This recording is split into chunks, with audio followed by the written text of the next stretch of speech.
lahat po, lahat talaga, salamat sa inyong lahat sa pagpunta nyo sa amin. God bless. Si Daughter po. Ang sabi ko po is, thank you po sa tiyaga.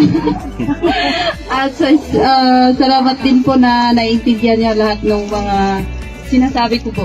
Lahat po ng mga request ko po is nagagawa niya po.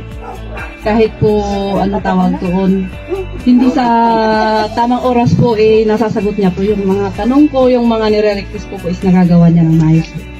Thank you, Sir Ricky.